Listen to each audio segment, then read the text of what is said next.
Assalamualaikum warahmatullahi wabarakatuh. Alhamdulillah, kembali lagi dalam pembelajaran matematika wajib di kelas 12. Ya, kali ini kita akan belajar tentang statistika, masih di bab statistika ya, yaitu tentang penyajian data dalam tabel, distribusi, frekuensi, dan histogram. Jadi nanti kita akan belajar bagaimana membuat sebuah tabel distribusi, frekuensi, dan juga histogram. Ya, tabel distribusi frekuensi tunggal. Ya. Misalkan kita memiliki sebuah data ini adalah nilai ulangan dari 30 siswa disajikan ke dalam tabel distribusi frekuensi data tunggal ya. Ini datanya itu ada dari nilainya, ada yang mulai dari nilainya 4, 8, 7 dan seterusnya ya. Ini secara acak diambil dari 30 siswa. Nah, kalau kita lihat dari data ini ada yang paling kecil nilainya ya, atau yang paling rendah itu adalah 3, dan kita ambil nilai yang paling tinggi ya, itu adalah 10. Nah, untuk membuat tabel distribusi frekuensi tunggal ya, kita harus mencari terlebih dahulu data minimal ya, data yang paling kecil dan data yang paling besar. Setelah itu kita tahu data yang paling kecilnya adalah 3.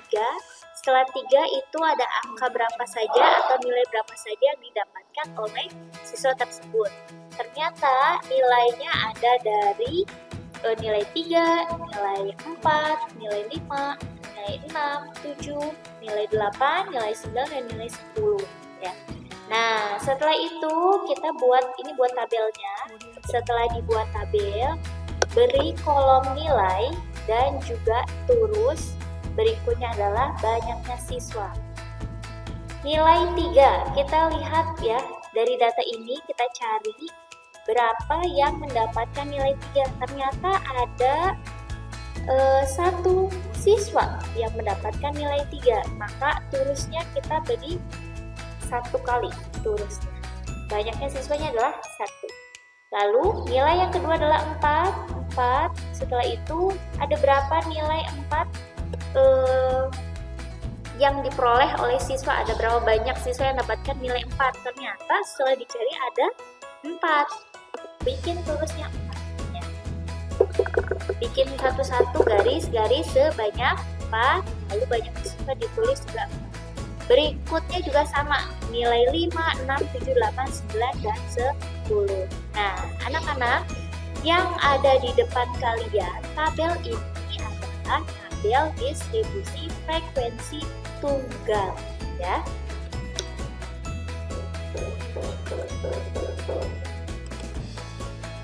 Berikutnya kita akan membuat tabel distribusi frekuensi kelompok. Kalau yang tadi tunggal, yang berikutnya adalah kelompok. Nah, ini disajikan sebuah data ya. Data berikut adalah data tinggi tanaman cabai dalam milimeter ya pada suatu perkebunan cabai. Sajikan data tersebut ke dalam tabel distribusi data berkelompok.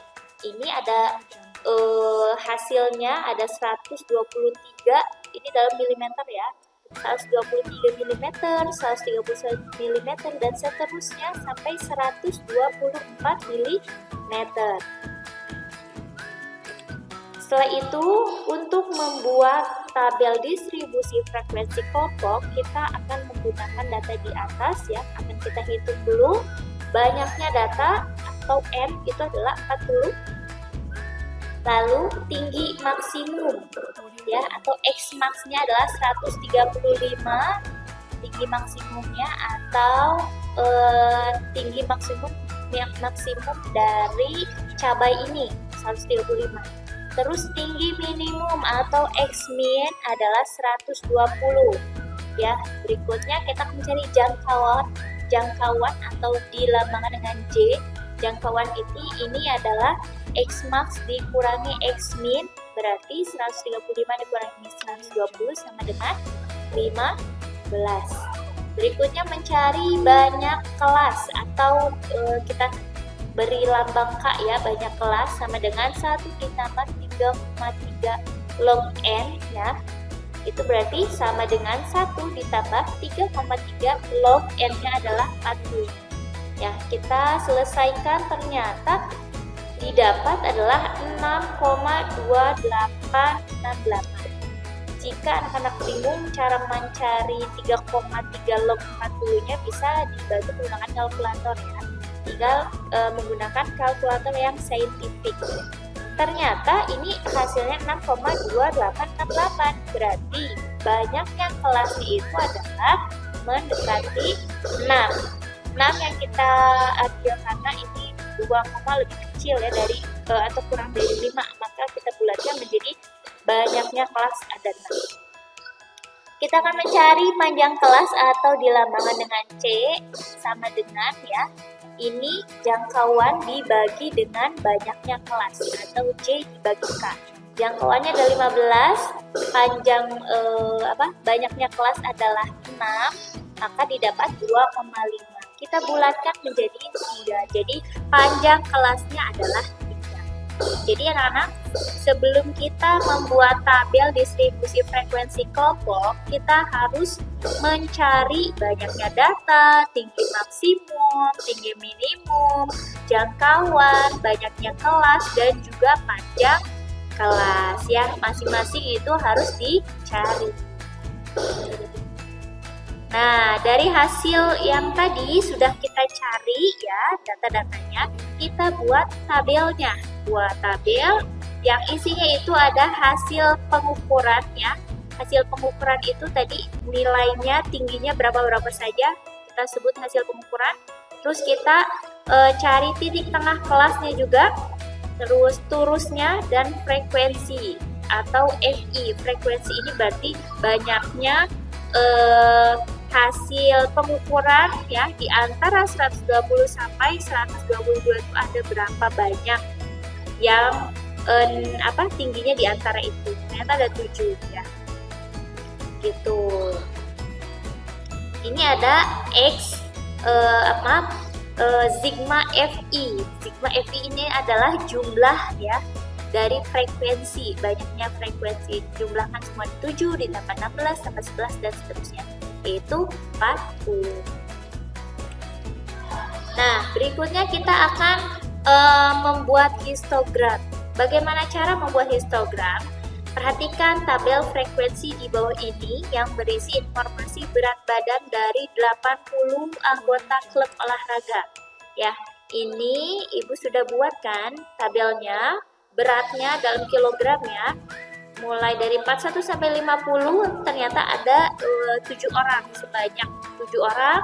51 sampai 60 10 orang, 61 sampai 70 itu adalah 14 orang, dan seterusnya ya. Ini sampai berat badannya ada yang sampai 110 ya. Ini dibuat tabelnya dulu seperti ini. Jangan lupa sebelum membuat tabel ini kita harus mencari data minimum dan maksimum terlebih dahulu. Berikutnya setelah itu kita buat histogramnya. Nah, anak-anak, gambar yang ini yang Ibu tunjuk adalah histogram. Pertama, sebelum kalian bikin seperti ini, buat di tabel bidang kartesius ya, ada X, Y-nya, yang X sumbu X ini frekuensinya. Gitu ya. Ini kelas bawah ya, 41 dikurangi 0,5 jadi 40,5. Terus 50-nya juga sama yang dari sini ya. Dari sini 50,5 ini berasal dari 51 dikurangi 0,5. Lalu 60,5 ini adalah 61 dikurangi 0,5 dan seterusnya. Gitu ya. Ini didapat 7 dari mana? Dari banyaknya anggota. Nah, tinggal kita peta-petakan saja kalau sudah diketahui banyaknya anggota. Ingat, di histogram harus dicari ya nilai ini yang titik X dan Y-nya. Berikutnya adalah kita akan membuat poligon, grafik poligon frekuensi menggunakan nilai tengah dari interval kelas dan menampilkannya dengan garis-garis sesuai frekuensinya. Nah, ini kita sudah buat nilai titik-titiknya ada X dan Y. Y ini adalah frekuensinya, yang X ini adalah beratnya ya. Mulai dari tadi kan sudah kita ketahui ya, 45,5, 55,5 dan seterusnya.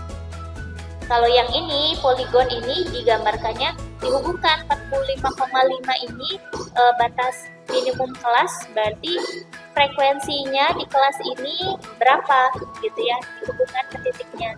55,5 ternyata ke 10 ya, dihubungkan titik, setelah itu titik ini dihubungkan dengan sebuah garis. Ini adalah poligon. Berikutnya kita akan membuat OGIF ya. OGIF itu adalah grafik yang digambarkan berdasarkan data yang sudah disusun dalam bentuk tabel distribusi frekuensi kumulatif. Untuk data yang disusun dalam bentuk tabel distribusi frekuensi kumulatif yang kurang dari, grafiknya berupa OGIF positif. Sedangkan data yang disusun dalam bentuk tabel distribusi frekuensi kumulatif yang lebih dari, ya, grafiknya berupa OGIF negatif. Jadi kebalikannya ya. Kalau frekuensi kumulatifnya kurang dari, maka OGIF-nya positif. Kalau frekuensi kumulatifnya lebih dari, maka OGIF-nya negatif. Nah, frekuensi kumulatif kurang dari untuk suatu kelas adalah jumlah frekuensi semua kelas sebelum kelas tersebut dengan frekuensi kelas itu. Sedangkan frekuensi kumulatif lebih dari suatu kelas adalah ya jumlah frekuensi semua kelas sesudah kelas tersebut dengan frekuensi kelas itu. Nah, ini Ibu akan membuat OGIF ya. Kita akan buat OGIF. Pertama, Ibu punya data upah karyawan sebelumnya dapat digambarkan OGIF-nya. Tetapi sebelum itu kita akan membuat terlebih dahulu tabel distribusi frekuensi kumulatif. Ini ada interval kelas, ada frekuensi kumulatif kurang dari, frekuensi kumulatif lebih dari. Ya. Kalau kita lihat frekuensi kumulatif lebih dari dan kurang dari, kita cari yang kurang darinya dulu, baru ini yang lebih dari kayak apa namanya ya? Ya, kita cari frekuensi kumulatif lebih darinya. Dari tabel distribusi frekuensi kumulatif di atas ya, kita dapat menggambarkan OGIF-nya seperti ini. Gitu. Jadi yang tadi yang orange ini ya, itu OGIF negatif, yang hijau adalah OGIF positif. Nah, terima kasih, sekian dari Ibu pertemuan kali ini. Wassalamualaikum warahmatullahi wabarakatuh.